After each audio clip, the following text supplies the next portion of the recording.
We even today had news that Trump's truly inexplicable, even bizarre cuts at a refuge for Florida manatees.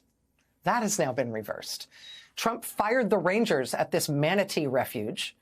But now, quote, after public outcry and 2 court orders, the rangers are back on the job. This is such a stupid way to run a government, right?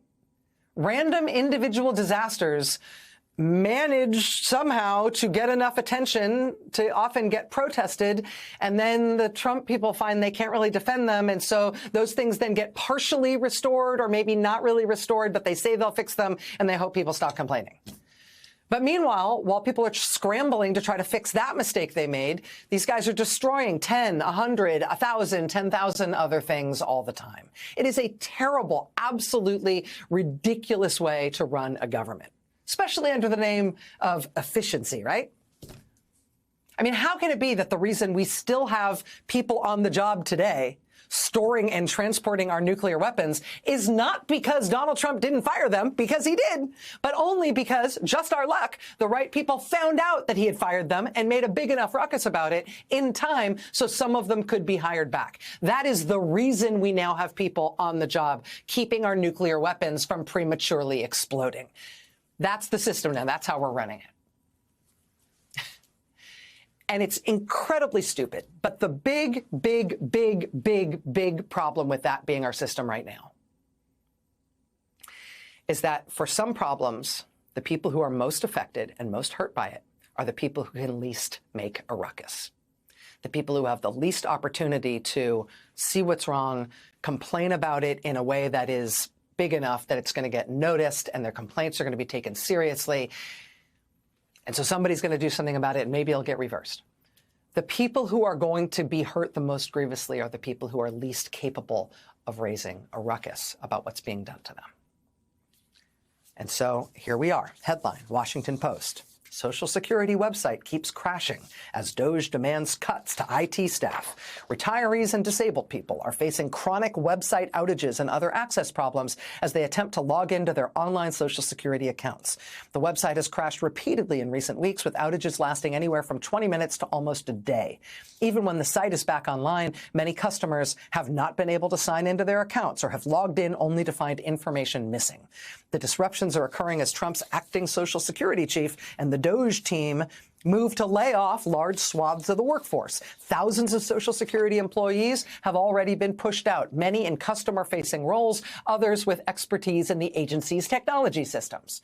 The network outages are one in a cascade of blows to customer service that also have hobbled phone systems and field office operations as the workforce shrinks.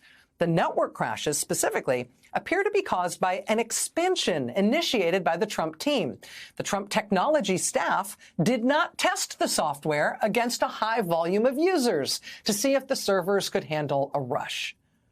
Connectivity issues and bugs with the expanded system have caused the portal that manages logins and authentication for many Social Security applications to go down. That's the Washington Post. Here's the headline in the New York Times. Quote, just a mess. Staff cuts, rushed changes, and anxiety at Social Security.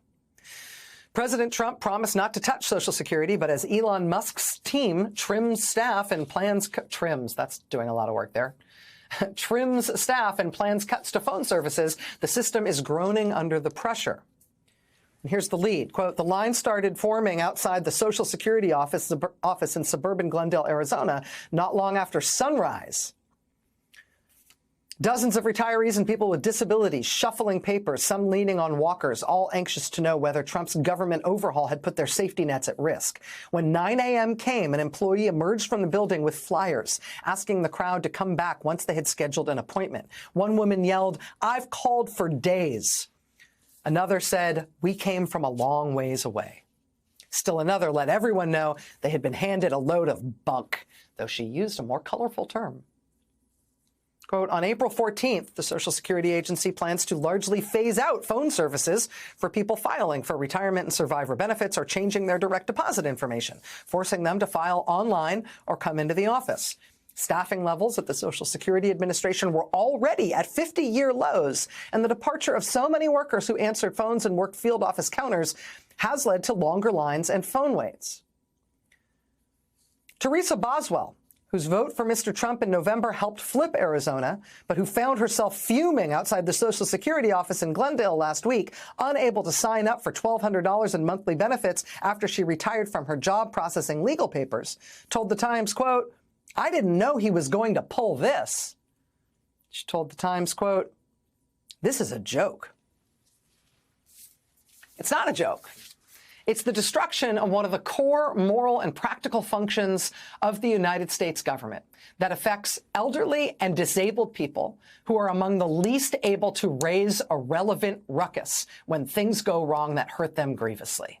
And the Trump administration's approach to handling this crisis is to just hope that people don't hear about it. From the New York Times, quote, "The White House has grown worried enough about the political fallout from the long lines and wait times that White House officials are pressuring Social Security administrators to reduce the information that they put online, which could draw attention to problems." Yeah, we wouldn't want to draw any attention to these problems. Tonight, we are going to speak with the Attorney General of the state of Arizona. She's a Democrat. Her name is Kris Mayes. And at least for the state of Arizona, her office has created a website. It's an easy-to-use, one-page website. I spent some time on it today. This is it. This is the whole page. This is what it looks like. It's very simple. And the reason they put up this webpage is for people in Arizona, if they're having trouble with Social Security because of what Trump is doing to it, they can use this website to report it to her office, to report it to their own state attorney general's office. So number one, the Attorney General's office can document what the problems are. Number two, they can hopefully offer some help. And number three, you know what maybe is the most important thing here? They can, by doing this, implicitly tell older and disabled people and their families that they do not have to be alone in contending with this. Because who else is telling them that?